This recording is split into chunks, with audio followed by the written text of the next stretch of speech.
So a very cool young lady here on YouTube by the name of KiteTales recently put out a video discussing some people's reasons for picking either male or female character creation options in games that offer that choice. It was based on a question she asked on Twitter, and what she found was very interesting to me, so I'd like to talk about it and share a few thoughts I have on expression and why I choose what I choose. Based on the 3 videos I have up at the time of this recording, it's not hard to tell a lot about me and my personal life. I've spoken about my childhood, my depression, and my thoughts on a lot of dark subjects. Something I'm also very open about, albeit not on YouTube, is being transgender. Granted, my branding gives off an almost obnoxiously female vibe, but as soon as you click on one of my videos and hear me open my mouth, it's not a terribly difficult conclusion to come to. I made the decision not to alter my voice in any way on YouTube because it sort of goes against the personal style of my channel and makes it hard for me to emote when talking about subjects that are important to me. But let's think about this for a second. It's probably moderately safe to say that most people choose their video game avatars based on representing themselves. Same gender, ethnicity, facial features, etc. But what does that mean for someone like me?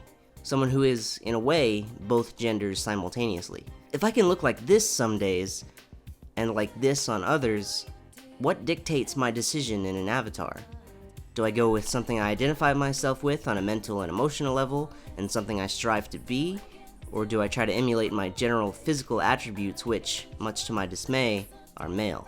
Spoiler alert, I choose females 99% of the time, with that 1% reserved for games where it just isn't possible to have a cute female avatar without modding. But I would be remiss to not mention the interesting situation I'm in when it comes to choosing the gender of my characters. See, at the moment, my options for expressing my gender identity are rather limited. As you saw, I can do makeup just fine and my fashion sense is decent, but as you can no doubt hear, my voice carries very little female qualities. My employer and parents still address me as male, and seeing as how I interact with them a whole lot, it's quite a challenge to feel comfortable. But a huge respite for me in this regard is games. I can't speak for other transgender individuals, but I feel like a huge section of my brain is dedicated to just deciding and imagining what I want to look and sound like. I draw pictures of what I wish I looked like, I have dreams at night of being in a different body, I commission art from peers that involves sticking me in Princess Peach outfits. My aspirations of physical appearance sort of took over in a lot of ways. Now, imagine if a hobby I already dedicate a lot of my life to gave me the option to not only create my own avatar, but didn't limit me to looking and sounding like I actually do at this very moment. Thinking about it now as I write this, it makes me a bit emotional.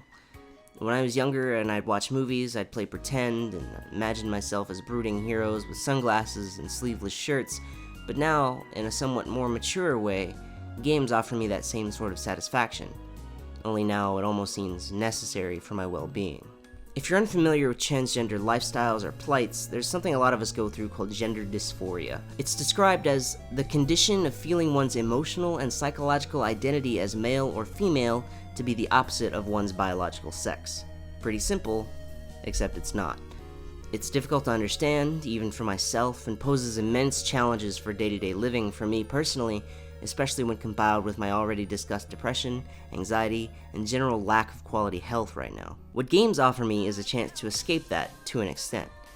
Being transgender and choosing to go through this transition from one gender to another means, in a sense, you have to recreate yourself from scratch on a physical, and to some degree, mental level. But doing so takes several years, costs a lot of money, often costs you even more relationships, and is one of the most difficult but rewarding processes someone can go through. But I can also sit down, start up Dragon Age, and do something similar with character creation, put myself in a fantasy setting, feel a bit better, and call it a day. Doing this with games that do it well offers a level of expression that I simply cannot get with any other type of art unless I make it myself.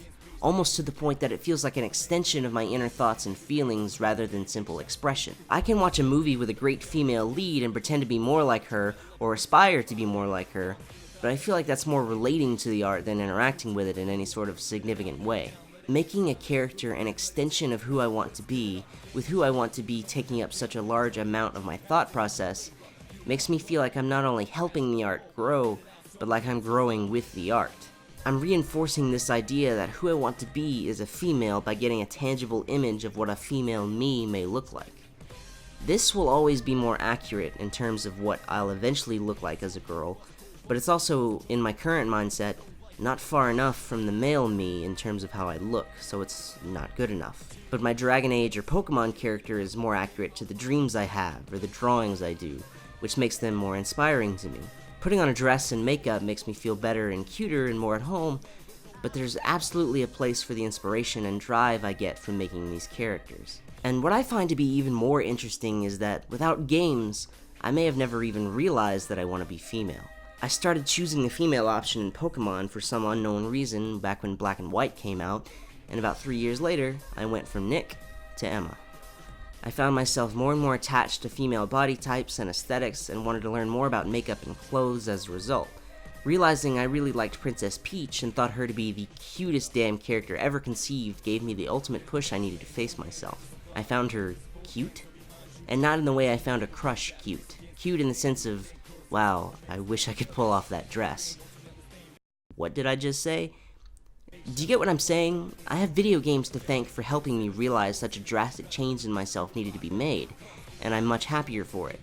Once I started making the change, though, a lot of my aspirations had to be thrown away. I didn't want to do YouTube anymore because I knew the kind of backlash I'd get from being transgender and doing basically anything publicly on the internet.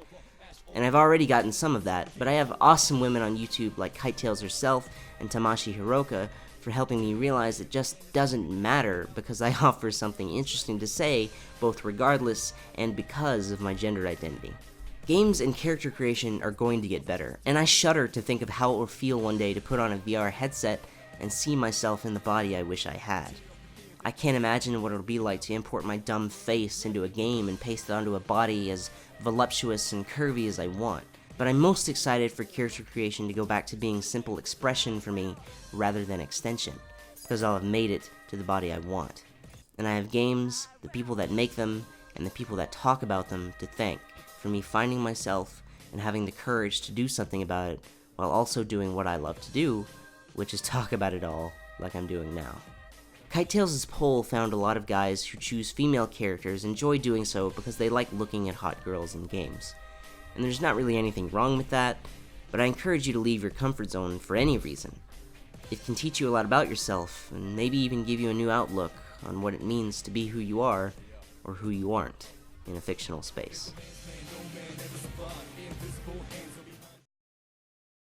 Hey, thank you so much for watching. I really hope you enjoyed this video. It was another really personal one, and not really about any sort of specific game, but I feel I really wanted to talk about it, or I feel I really needed to talk about it, rather.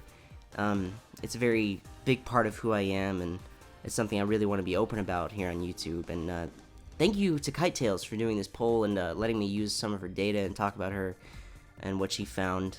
Thank you to Tamashi Hiroka, who I mentioned earlier.